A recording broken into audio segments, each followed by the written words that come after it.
एक छोटे से गांव में रवि नाम का एक गरीब लेकिन ईमानदार लड़का रहता था। वह बहुत मेहनती था और हमेशा सच बोलता था।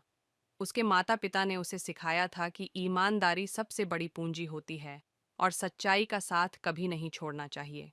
रवि दिन भर छोटे मोटे काम करके अपने परिवार की मदद करता था, लेकिन उसके पास अधिक धन नहीं था।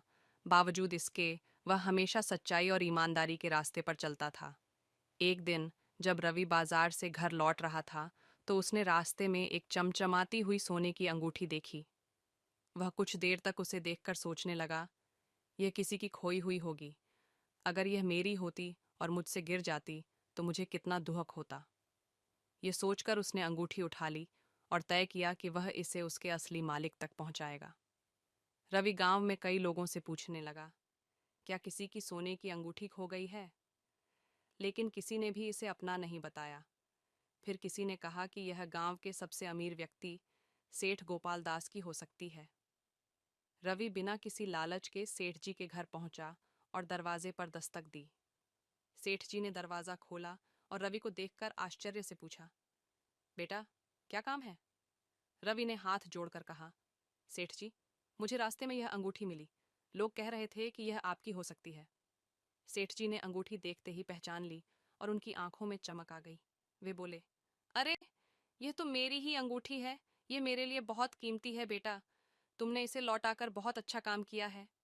सेठ जी रवि की ईमानदारी से इतने प्रभावित हुए कि उन्होंने उसे इनाम में सोने का सिक्का देने का फैसला किया। उन्होंने रवि से कहा, बेटा, तुमने अपनी ईमानदारी से मेरा दिल जीत लिया है। मैं तुम्हें इस नेक काम के लिए इनाम देना चाहता हूँ। लेकिन रवि ने मुस्कुराते हुए विनम्रता से इनाम लेने से मना कर दिया और कहा, सेठ जी, मैंने इसे किसी इनाम के लिए नहीं लौटाया, बल्कि यह मेरा कर्तव्य था। सेठ जी और वहां खड़े गांव के सभी लोग उसकी सच्चाई से बहुत प्रभावित हुए। सेठ जी ने उसकी पीठ थपथपाई और बोले, बेटा, तुम्हारी ईमानदारी तुम्हें जीवन में बहुत आगे लेकर जाएगी। इस घटना के बाद पूरे गांव में रवि की ईमानदारी की चर्चा होने लगी। लोग अपने बच्चों को रवि की मिसाल देकर सिखाने लगे कि सच्चाई और ईमानदारी सबसे बड़ी पूंजी होती है। गांव के बड़े बुजुर्ग भी कहते, अगर हर इंसान रवि जैसा हो जाए तो दुनिया में बेईमानी और धोखा खत्म हो जाएगा।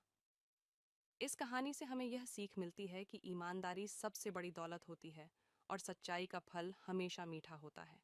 हमें कभी भी लालच में नहीं आना चाहिए और हमेशा सच्चाई के रास्ते पर चलना चाहिए।